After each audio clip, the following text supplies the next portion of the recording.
Hi, everyone, and thank you for joining our briefing today. Welcome to Flight Day 13 of the Artemis I mission, now halfway into this 25-and-a-half-day mission.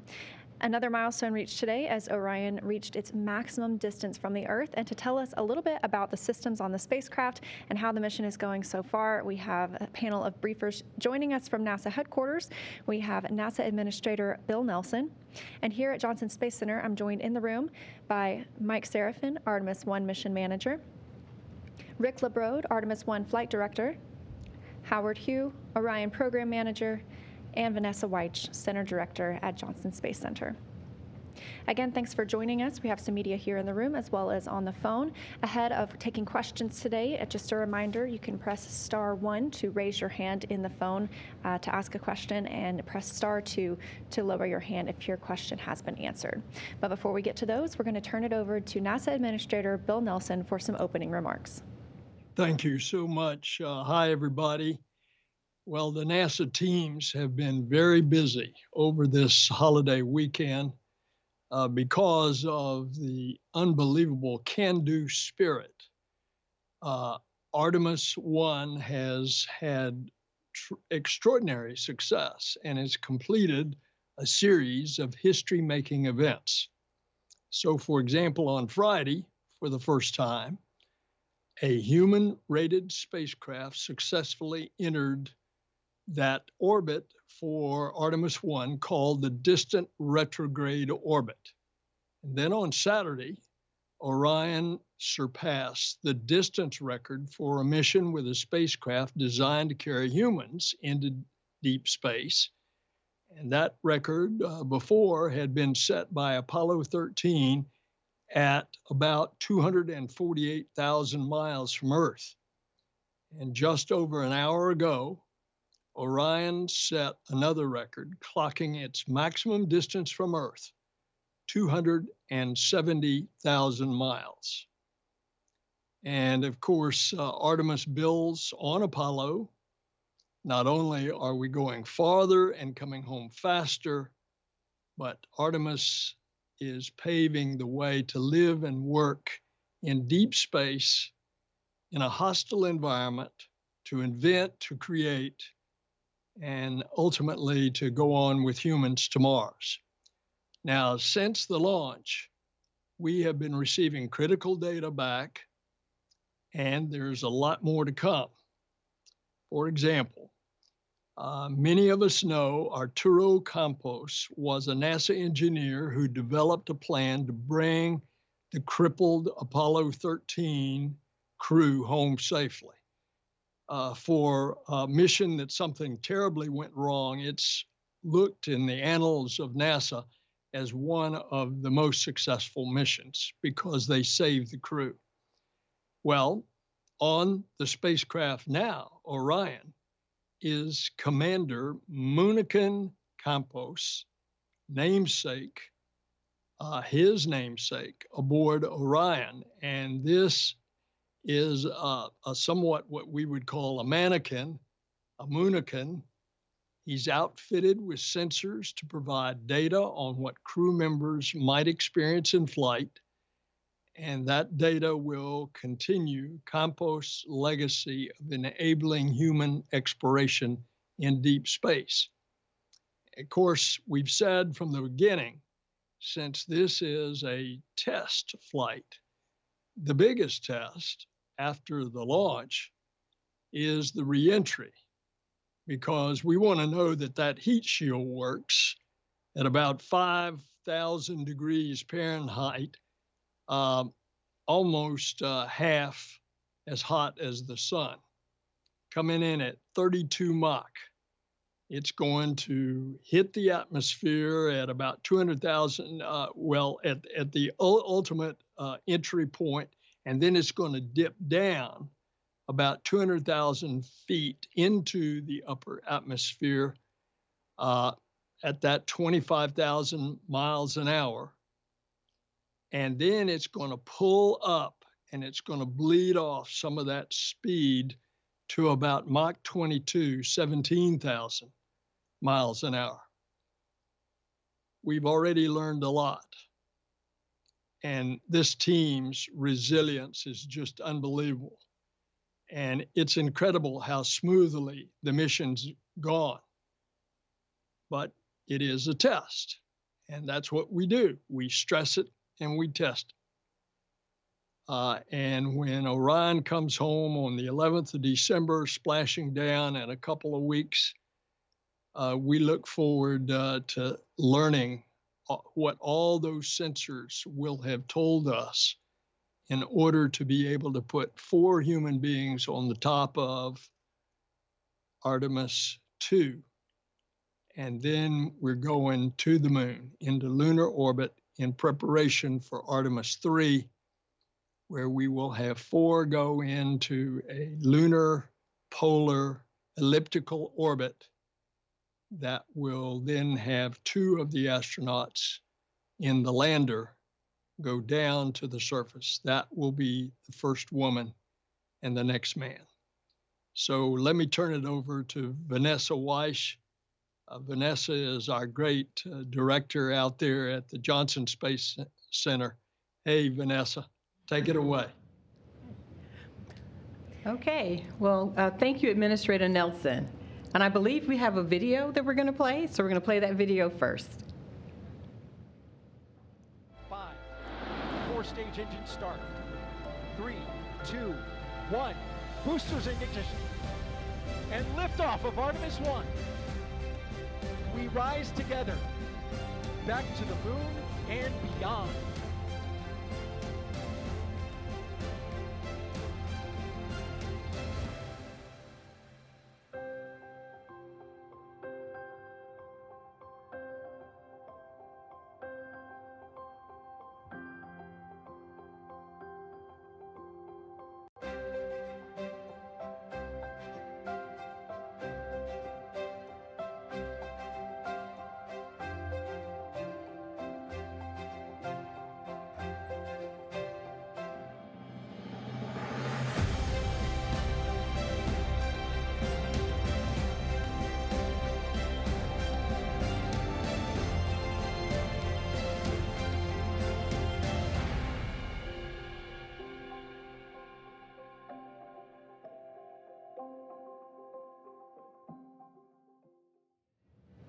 Wow. So go Orion.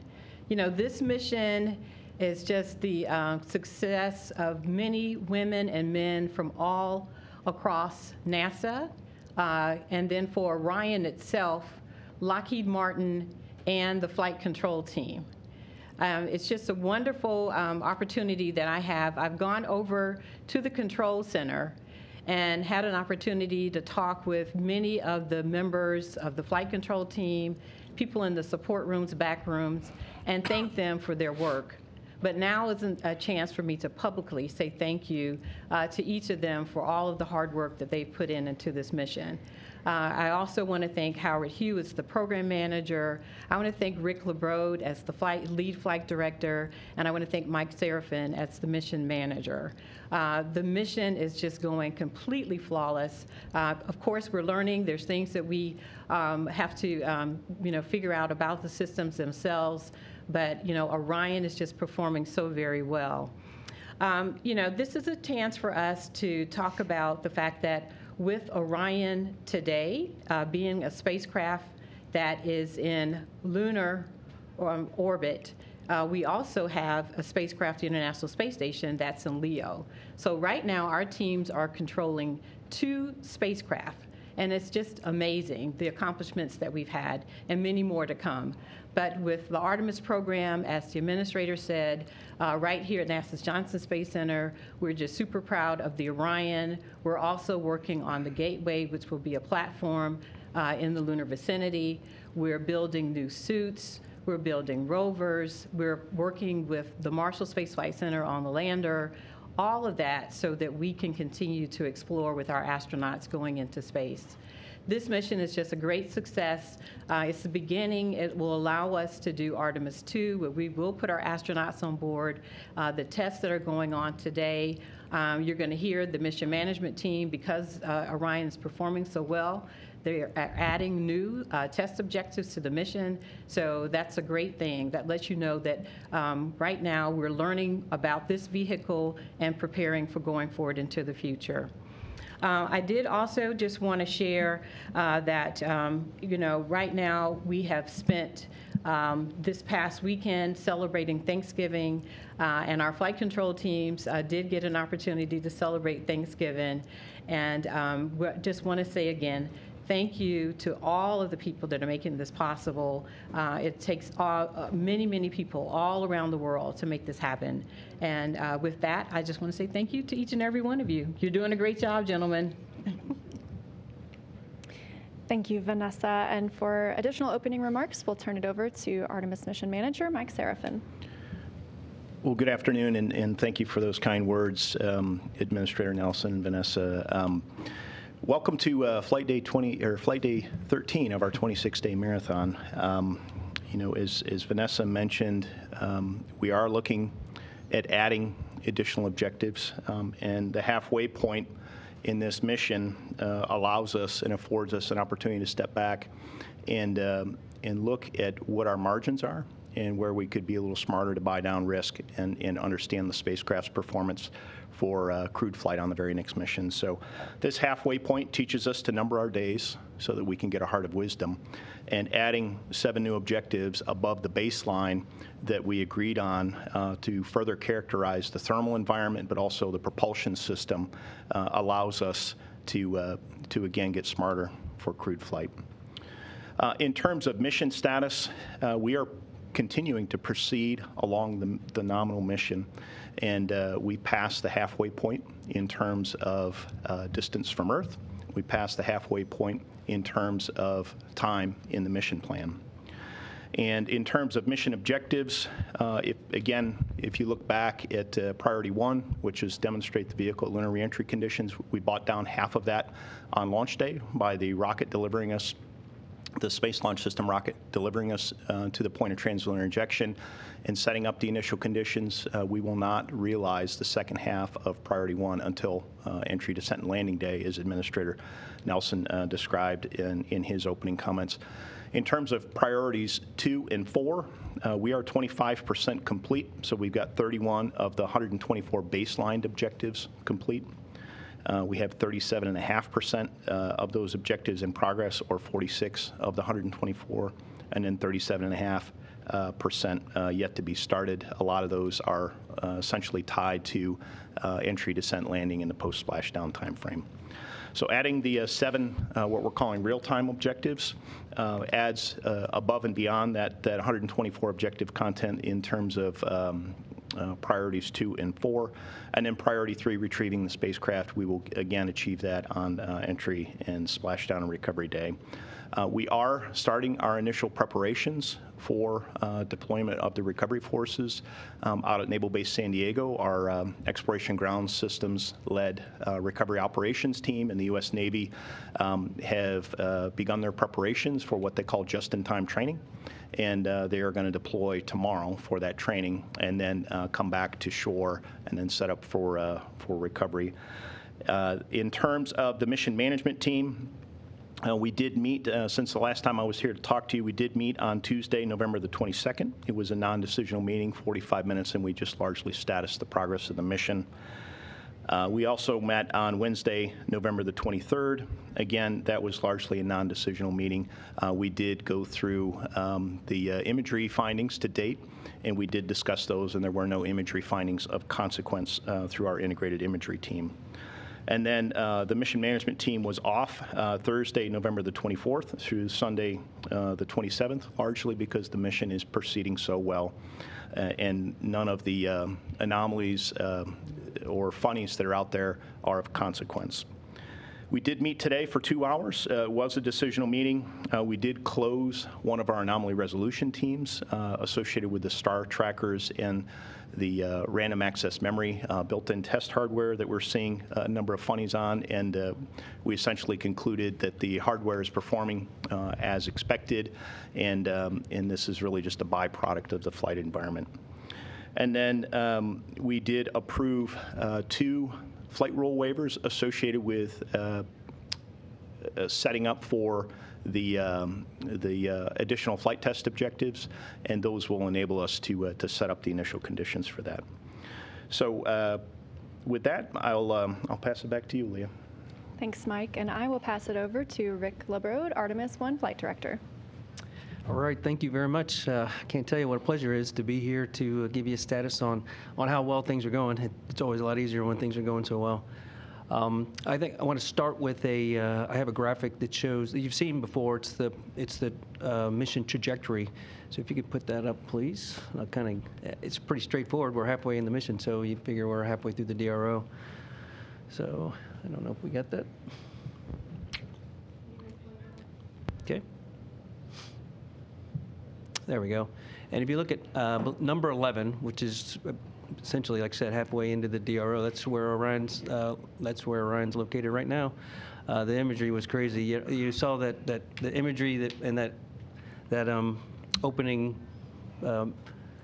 videos clip, and I can tell you, I was in the control center at the console for a majority of those images, the ones that include the Earth and the Moon, and it's really hard to articulate what the feeling is. It's just amazing to be here and seeing that. So it's certainly a pleasure. So I'll just give you kind of a status on where we are. Mike talked a little bit about, we're just clicking off our detailed flight test objectives. Everything's going extremely well. Going so well that we're working with Howard and his team, the engineering team, and the European partners to add more test objectives. If you recall, if you supported the pre-mission briefing, I talked about, the simple question was, why are we flying the flight, or what do we want to try and accomplish? And up to this mission, everything was just test data. So a lot of our models that the engineering team uses for their analysis, they're using just data, figures and test information. Well, the effort that we're doing now to get this real-time performance data from the vehicle and the environment is that valuable data that's going to be put into the test, update the models to allow us to know exactly how this vehicle is going to operate, and it'll relieve us of a lot of our constraints. A lot of these objectives are going to be, the thermal environment. Try to expand the thermal environment. Right now we're constrained to we can get out of the tail to sun attitude for upwards of 3 hours, but when we come back, we have to wait 10 hours before we can do another excursion. So we're hoping to get more information, get smarter on how the vehicle thermally responds to give us more flexibility, and that'll be directly beneficial to the future Artemis missions when we're flying the crew. Let's see, for the mission to complete the trajectory, we had planned for 19 translational burns. Up to this point, we've done 9, and we've used every one of Orion's propulsion systems. We've done 3 larger burns greater than 100 feet per second using the orbital maneuvering system, the OMS engine. We've done 3 using the +X, or you'll hear them called as auxiliary thrusters. And those 3 were on the order of less than 9 feet per second. And then we did 3 also using the reaction control system, RCS system, and those were all less than 1 foot per second. And we did 2 of those burns where we actually maneuvered into attitude, the specific attitude, and thrust in a specific direction. And the last one we did was it was a very small burn, but we did it multi-axis, where you don't even have to maneuver to the attitude. So it was a great test of Orion propulsion capabilities. We were going to do a burn today. We call these orbit maintenance burns, but it was a very small burn. We opted not to do it, and a part of the reason also is because when we do our next orbit maintenance number 3, which is in a couple days, we want to. This is one of those test objectives that we're adding, and we want to burn the +X. The auxiliary thrusters for 100 seconds. A lot of that's going to be testing the thrusters themselves. They're rated for much longer than that, but we haven't used it yet for those kind of durations. So we're going to do that, but we're also going to test. I think we want to test some of the pluming on the solar arrays during that time frame as well. So let's see. The upcoming just give you a little highlight on what's coming up. We'll depart the distant retrograde orbit on Thursday, start heading back towards the moon, and then when we have the return powered flyby, that'll be on flight day 20, and that again when we fly by the moon, will be 80 miles off the surface. So we should expect to get some more spectacular imagery of the moon as we fly by. So I think that's all I have to report at this point. So I'll hand it back to you. Yeah. Thanks, Rick. All good things. And I will turn it over to Howard Hugh, Orion Program Manager. Thanks, Leah. Let's see. I'll start with thanking Administrator Nelson and Senator Director Weish for recognizing the team. Certainly, it's very tough working during the holiday and missing some time with the family and friends, but the team performed tremendously. I want to thank the flight control team, our engineering team, and our European partners, our Lockheed contractors, who worked tirelessly to make these burns happen and monitor spacecraft as we get into this distant retrograde orbit. It was really an important phase of our mission. It got us into a point where I feel really good getting to this part of the mission, and a really opportunity to, I would say, catch our breath a little bit and do a very important orbit around the moon and being able to do some tests and demonstration of additional capabilities for the spacecraft. Of course, you've heard from Mike and Rick that the spacecraft is operating just tremendously well so far, and we're really happy with its performance overall across all the subsystem areas. And we've been able to accomplish other what we call detailed flight test objectives as well as we've gone along the mission, and we're going to try to accomplish some more in this DRO orbit. And I think it's a testament to not only the spacecraft capabilities and the performance so far of the spacecraft, but also the team. The team has been doing a great job of not only monitoring our spacecraft and looking at some of the funnies and making sure it's performing as expected, but also looking at opportunities to further along test this very important mission and the spacecraft that we have to further future missions and buy down future risks as we put crew on board. And I think that's a great opportunity that we have today in the DRO. I would say that also, I mentioned last time we were here, our performance across the board continues to be outstanding relative to power we're generating, continue to generate 20% more power than we really need.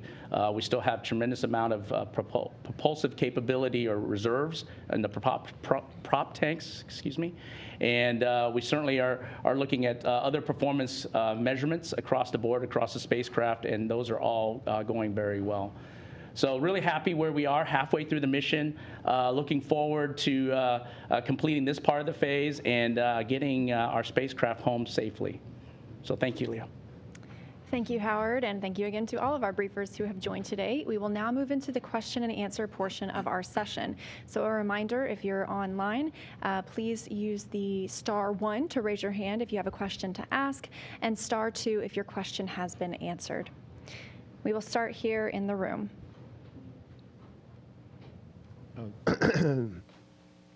Thank you, Mark Carreau with Aviation Week and Space Technology. I know I'm leaning forward a little bit, but I'm wondering if you've received enough significant data from this mission so far that you can maybe update your planning dates for Artemis II and 3, even, an estimate or a season or a month or a year? Or Do you want me to start with that one, Howard? And you can. Yeah, and I'll follow. Okay. That'd be great. Yeah, thank you for the question, Mark. We are starting to look at the Artemis II dates. We know that we need to refly some of the components from the Artemis I vehicle on the Artemis II vehicle, and we're looking at the detailed schedules there. It's a little bit early to say exactly what those are, but we did talk today in the mission management team about how the avionics boxes are performing that we plan to refly, and they are performing very well. I don't know, Howard, if you have anything to add on that.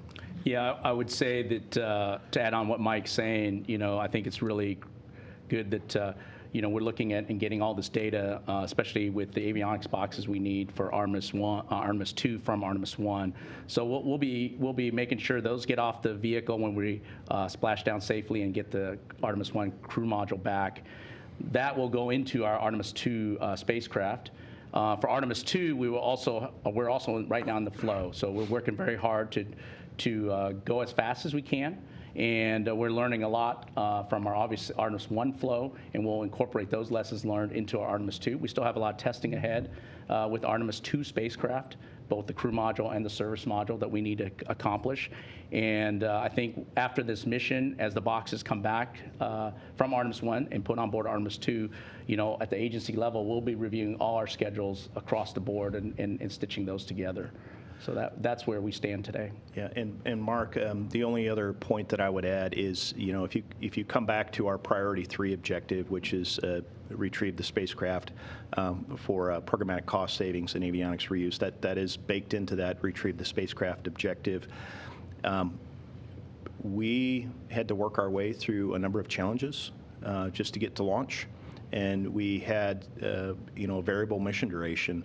And we couldn't anchor the schedule activities until we got through the hydrogen leak challenges that we had, and the hurricane, and a whole host of other things. And then the launch date anchored which class of mission we were flying, and we are on a short class mission, a 26-day mission. So we're taking that into consideration now, and we're starting to work that into our schedules.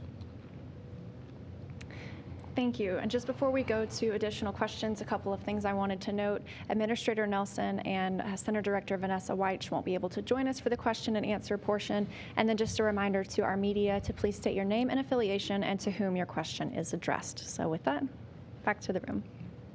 Thanks very much. Eric Berger with Ars Technica. 2 questions. First of all, for Mike, I think you talked about priority 1 objectives, and I'm just curious how much of the overall risk at this point you've retired.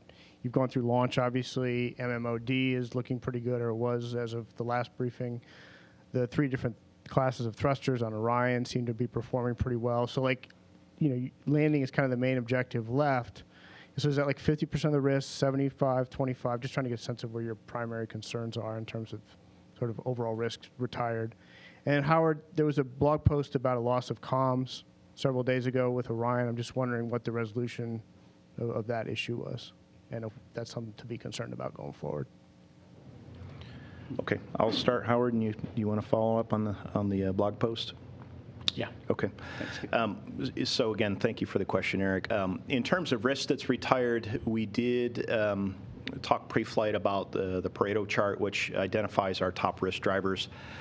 Certainly, micrometeoroid and orbital debris, which is our top risk driver, is in play until we get out of the space environment.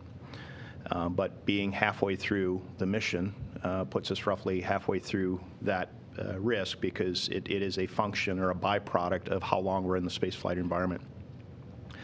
We had other risks associated with first-time flight of the rocket and the overall system performance of the rocket, the integrated avionics and software risk, and RS-25 engine.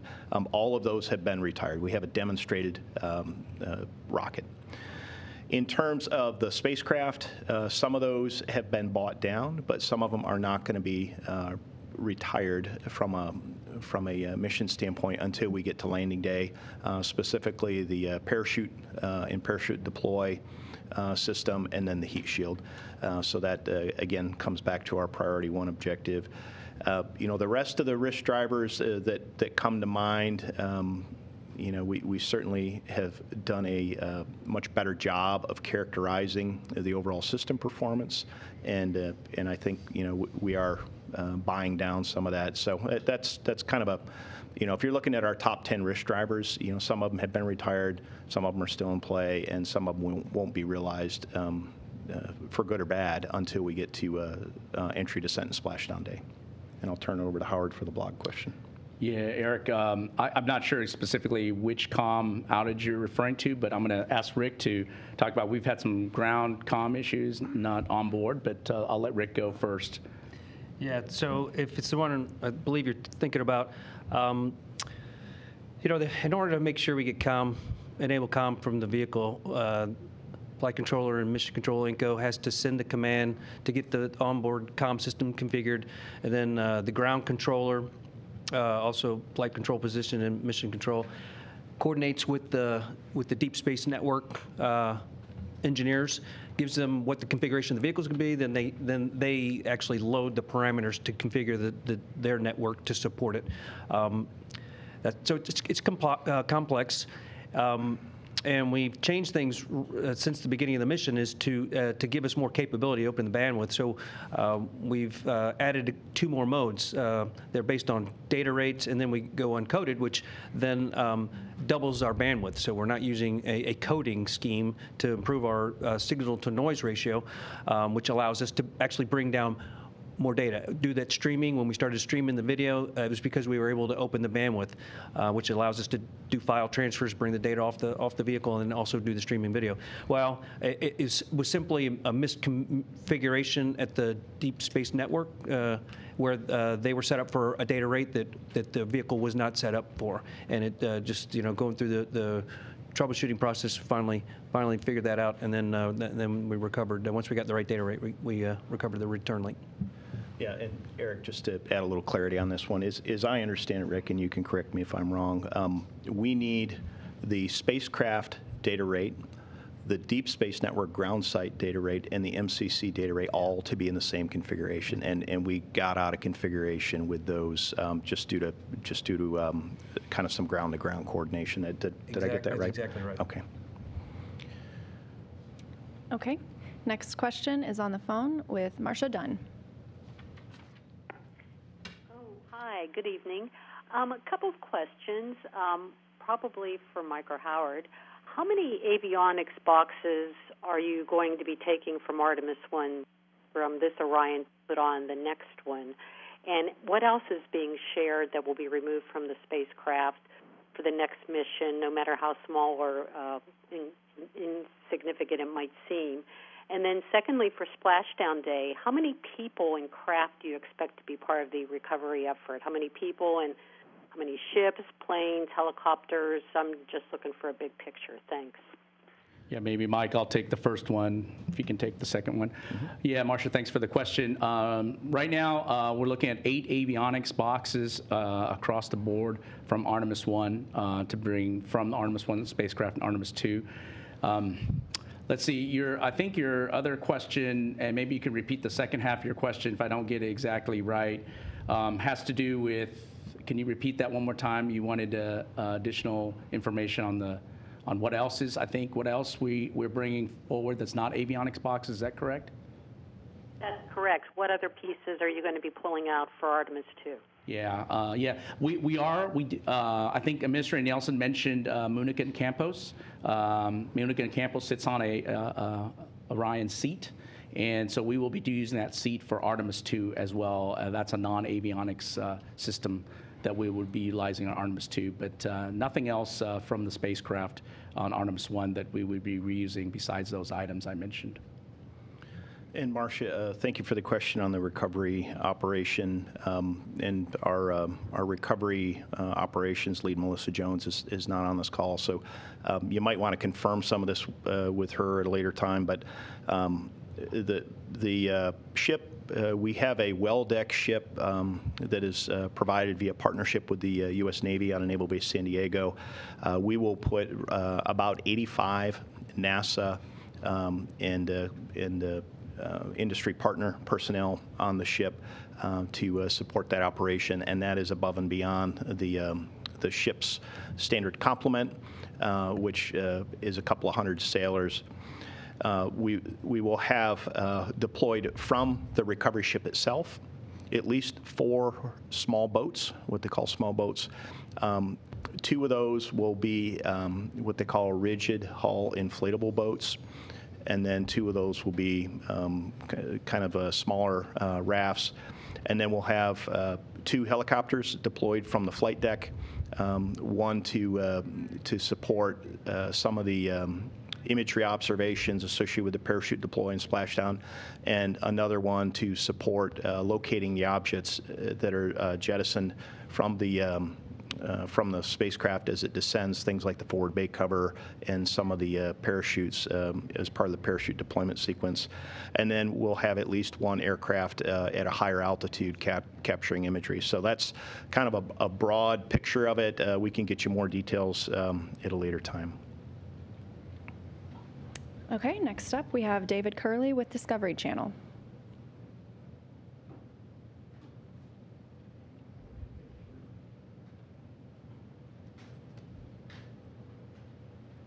And David, if you're speaking. Sorry about that. I was having a little trouble. Can you hear me now? Loud and clear. I guess this is for Howard. Quick question. What kind of data are you getting from inside the capsule in the environment the astronauts would be in? Specifically, are the temperatures right? What are you seeing so far inside? Yeah, right now, good question. Right now, we are getting temperature readings. We're getting, obviously, pressure readings as well inside the cabin, and everything's nominal as we expected. Certainly, what was loaded or what was in the atmosphere when we closed the hatches, what we've got, and our leakage rates are really low. I think it's like 0.03 per day or something like that, PSI per day. So we're really understanding not only just what's inside the cabin, but obviously a lot of measurements we have inside the cabin relative to Munich and Campos. The radiation sensors are all being recorded, so we won't get that data from the cabin until we get back on the ground. Next question is from Bill Harwood. Hey, thanks. I got two quick ones, one for Mike and one for Howard, I think. Is the Star Tracker issue you've mentioned a couple of times, is that the most significant problem you've had with Orion? Or is there anything else that's provide worry, or maybe not worry, but required a similar level of troubleshooting? And I wasn't clear how you resolved that, or if you just decided that's just the way they operate and we understand how it works now and that makes it okay, or if there's something you had to do about that. And Howard, can you tell us what those 8 boxes are? I know it's probably buried in the press kit somewhere, but I can't remember what the avionics boxes are that you're going to take off Artemis I and put on Artemis II. Thanks. Okay. Yeah, hey Mike, let me, maybe I'll address both questions. If you don't mind, you can add to it. I think with the Star Tracker, it's certainly the highest visibility. When we first, we had a couple issues where we took, I think, a radiation hit on the Star Tracker itself, and we also had this issue with a bit flip relative RAM where inside the box itself, it has error detection correction automatically. And I think I mentioned in the last press conference, it does, when you have a radiation hit, it may flip a bit in the memory, it auto corrects itself, and it just tells you, and it's a very, very good system that is on a lot of deep space kinds of hardware, avionics hardware. And in this case, when it first tripped, we were getting indications that Star Tracker wasn't performing, and I think through our analysis and of course very detailed look at all the data that we got at that time, we made some decisions obviously to press forward. But it turned out that the Star Tracker was working just beautifully. It was outputting navigation data as expected. This bit trip, we found out through our future or our last few days, several days of hard work by the team, is that this is very nominal behavior. Many of the Star Trackers in deep space and even in geosynchronous satellites and low Earth orbit satellites have data that shows that they take these kinds of RAM upsets, and so they get auto-corrected and they log it. And so today, when we went to the MMT, we walked through all the data. We showed a lot of detailed in terms of not only from our own program, but from other programs that the Europeans have flown, from other programs that we know about from our sister programs, to learn what they've seen, and the data corroborates what we hypothesized to be, and I think that turned out really well in terms of the Star Tracker performance and understanding what happened with the Star Tracker. So I'll pause there, see if Mike wants to add anything to that before I answer the next question. Yeah, Bill, thank you for the question. Howard said it well. The team did a very thorough analysis of the Star Tracker random access memory bits that were being set. And this is a case where leveraging our industrial base and other missions out there, whether they're NASA missions or other missions that use this common set of avionics or very similar design to it, is helping us, and we tap that expertise. In terms of other issues that are out there, we do have one active anomaly resolution team associated with the power conditioning and distribution unit on something called the latching current limiter. It is apparently being uncommanded open, so for some reason these latching current limiters on umbilical 1, uniquely on umbilical 1, there have been a number of occurrences that are being nobody's on the ground commanding these things open. So we're trying to characterize that and understand what the hardware is telling us, and that active anomaly resolution team is working in the background. It is not a high-level concern because we have appropriate levels of redundancy. There's 4 solar array wings, 2 of these per channel, per power channel, and we're recovering from these. We just don't quite understand what the hardware is telling us, and we're expecting an outbrief from that anomaly resolution team in the next couple of days. The other things that are out there, we've talked previously about the coolant loop 1 flow rate being erratic. We believe that there's gas in the fluid, and we're periodically seeing the flow rate drop, and then it comes back up as the gas bubble moves its way through the coolant loop. We also had what I would argue was a gift handed to us from the flight environment. We had the flight control module number 1 had a reset, and that was due to a radiation hit, and it did exactly what it was designed to do. And we have a feature called the cross-channel reset, and the system recovered by itself, and it handled the radiation hit as it was designed. So we're again characterizing the system performance. We're learning from it. We're learning what the hardware is telling us. Some of this is unfamiliar to us in the flight environment, and we're rolling that into all the operations. So I don't know, Rick, if you have anything to add to that. No, you've covered it well. That cross-channel restart essentially is when a computer goes down and comes back up, it gathers information from the other computers to basically get right back to where it was and get back into a sync with all the other 3 computers. Yep. Work just as it's designed. And I'll answer the last question, or the second question. So we're returning the Orion IMUs, or inertial measurement units, the GPSRs, which is the receivers for GPS, and then the phase array antennas. So that's the list of items that we are using from Artemis I and putting on board Artemis II. All right, thank you all. The next question comes from Isam Ahmed.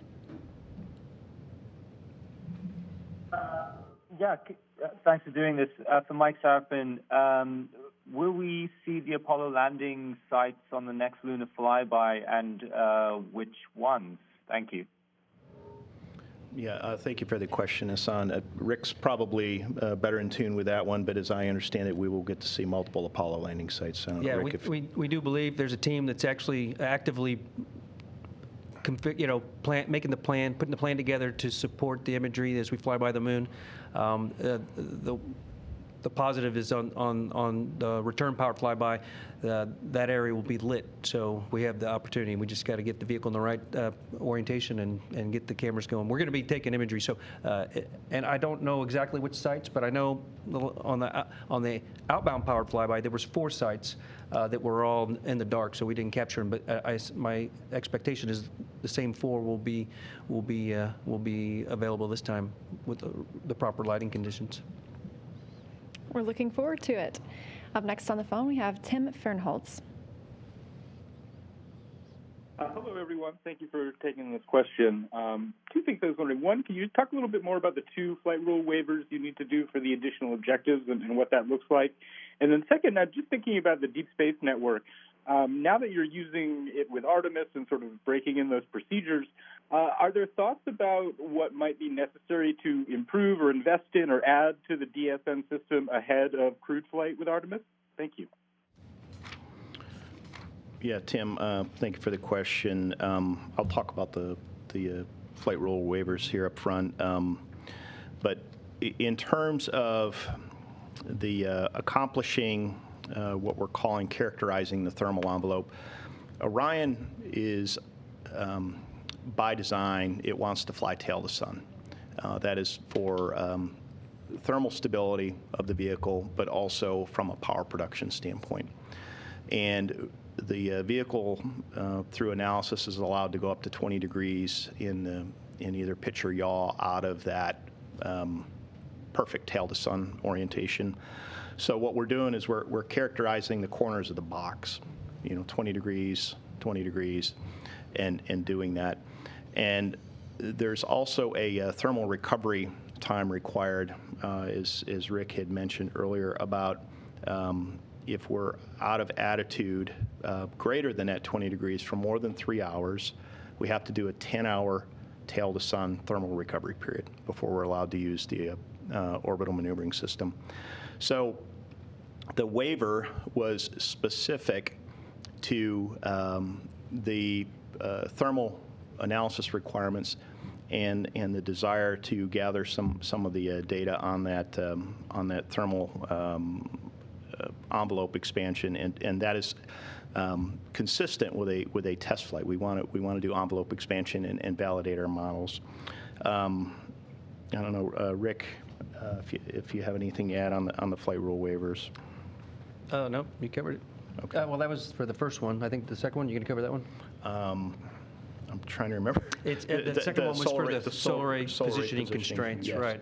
We for the various burns that we do with Orion, we have specific attitudes or positioning that we put the solar array wings, and that's to prevent damage from plume impingement from the reaction control thrusters.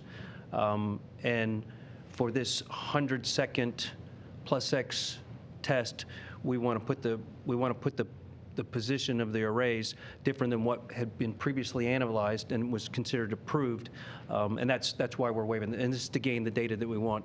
That's specifically why we're doing the test. So that's the rationale for that waiver. Yeah, and thank you for the reminder. So that the specific constraint that we're trying to avoid is not a plume impingement or a load constraint on the solar array wing. It has to do with the radiant heating from the engine that's in proximity to the solar array wing. So those were the two waivers that were approved, and they are specific to these test conditions and specific to the objectives that were set up. These are not just what I'll call generic waivers for operations across the mission, and we did make that clear today. Hey, Mike, would you mind? I'll jump in with a couple fine points relative to that. From a spacecraft perspective, Mike talks about the 20-20-20 degree envelope. I mean, we've already analyzed this as pre-mission. We know that we can operate in these regimes. There were some flight rule constraints relative to the two pieces, the OMZ or the main engine, and then also the star tracker was also. So I think from an overall risk perspective, that's why we talked about pressing forward with this particular objective, is because we feel like through our pre-mission analysis that we're able to operate in those boundaries. We just want to make sure in this real flight environment that we get to those corners of the boxes. So that's one piece, and that's the same for the arrays. The arrays, we've tested and certified them to be in these configurations, although we didn't nominally want to operate them in that because of what we needed to do for the mission. But now as we do the flight test objectives, there's no risk with the hardware in terms of where we want to park these arrays for this test. So I just want to make sure that was clear, Mike. Yeah, thank you for that, Howard. Mm-hmm. And then Tim, you had a second part to your question. I'm forgetting the second part. No worries. Thank you for the detailed explanation. I was just asking about, given sort of the work through of the process with the Deep Space Network, is there any thought to investing in further capabilities or improving that network ahead of crewed flight when it may be more important to get that communications done quickly? Yes, Tim. The answer is yes. We are very mindful that the Deep Space Network has many customers, and Artemis is one of those. But there are many science missions out there. There are many space technology missions and other partnership missions out there. So as we expand the portfolio of Artemis capabilities, whether it's Gateway or the Human Landing System, and some of the surface operations and surface systems, as we get further into the manifest, we are acutely aware that we need to improve the communications and tracking and navigation assets out there. So we do have additional investments planned in the Deep Space Network. I don't want to get ahead of that because there's probably a procurement that's in play ahead of us on that. Okay, next question is from Kristen Fisher with CNN. everyone. This question is for Senator Nelson, if he's still on. If not, I guess, Mike, it might be for you. But given the fact that this mission, Artemis I, is going so well, wondering if we could get an update on when a crew may be announced for Artemis II. Thank you. Yeah, hi, Kristen. Thank you for the question. We've purposefully deferred that decision until after Artemis I is successfully complete. We want to get through a demonstration of our human transportation system before we name a crew for a number of reasons. One is just time between missions. We need to understand the time between Artemis 1 and 2. It is possible to be in training too long. And we need to find the sweet spot relative to the training time for the crew. But once a crew is named, they're going to be highly sought after people, and there are other responsibilities for astronauts in the astronaut office, and we need to keep that in mind as well from a workload and just kind of an overall flight crew availability standpoint. And their time is precious, so we've purposely deferred that until after Artemis 1. I don't have a specific date for you, but it will be after the mission. Thank you. And our next question is from Jem Siegel. Hi, everybody. Thank you for taking my question today. What will be the approximate length of the Artemis II mission? And secondly, roughly how many NASA and partner people are involved in monitoring Artemis I? Thank you. Okay. I'll take the mission length, Rick, and you want to take the team. And Howard, you want to talk about the size of your teams? Jim, in terms of the mission length for Artemis II, we're looking at a 10.5-day crewed flight test. So 4 astronauts will fly a 1-day highly elliptical orbit to basically shake down the life support system and perform a proximity operations demonstration with the upper stage before it is separated at a far distance from Orion. And then at the end of that 1-day high Earth orbit, Orion will essentially perform a mission completion maneuver and use the service module to perform the translunar injection maneuver and put itself on a free return trajectory about 4.5 days out and about 4.5 days back. So it'll be a little over 10 days, and that's our Artemis II plan. So Rick, do you want to talk about your team, and Howard, do you want to talk about your teams as well? Sure. So it's a little hard, but in the front room we have 10 flight controllers, and then for each one of those they have either one, some have up to two support personnel in the multi-purpose support room, and then we have 3 shifts. So there you're looking at on the for the flight control team specific, we're looking at on the order of 60. That doesn't include, the ground controller who has responsibilities for making sure the facilities are configured properly. There's quite a few of those people, and I couldn't give you a number, but I'm guessing probably another 5, so 15. So we're looking around 75 people inside MCC. It's a pretty close number. And then let Howard talk to the mission evaluation room. Yeah, that's a good question, but a tough question. I think same with Rick. I would estimate maybe 10 consoles in the mission evaluation room, which is the support from an engineering perspective. Probably a couple people on console per 3 shifts across a day. And so you're looking at maybe 60-ish people. And then we've got some support from Europe as well. They've got some people supporting from an engineering perspective. We've also got people at the Lockheed Martin facility in Denver. So probably, somewhere in that 70 to 100, somewhere around there, depending on the day and the burn. We probably bring more engineering support as needed for the bigger burns. And then, of course, as we have issues, we'll bring more people to look at these issues and try to resolve them quickly. So it varies depending on the day. But somewhere around there, probably similar to what Rick's got across the board. Yeah, and then Jim, from the mission management team standpoint, for day of launch, because we have the propulsive elements associated with the Space Launch System, we had 24 mission management team members. We've collapsed that down since then to about 14 because the rocket has largely done its job, but we do include the Space Launch System program management team in that. And then on day of launch, the SLS Engineering Support Center out of Huntsville, which is their technical reach back, had roughly 110 people supporting, and that team has largely been sunset since we've gotten through the point of translunar injection. Okay, we have time for just a couple of more questions. This one is from Elisha Sowers. Hi, thank you for taking my question. This also would have been for Administrator Nelson. I know Kristen sort of asked along the same lines of what I'm going to ask, but at the top of the call, Mr. Nelson had said that the astronauts in the Artemis III lander will be, quote, the first woman and the next man, end quote, on the moon. And I may be way overanalyzing this, but is that slight departure in his phrasing significant? Because before now, it seemed possible that there could be 2 women astronauts landing on the moon. And I'm just wondering if he misspoke, or is that comment an indication that decisions have been made? Because I know you said that the crew hasn't been announced publicly yet, but have they been decided already internally? Yeah. Elisha, thank you for the question. I'm not going to get ahead of that one. We'll just have to wait and see what the decision is and who is on that crew. Okay, and our last question for this afternoon is from Robert Perlman. Hi, thanks. A question and a quick follow-up to a previous question, I think both for Rick.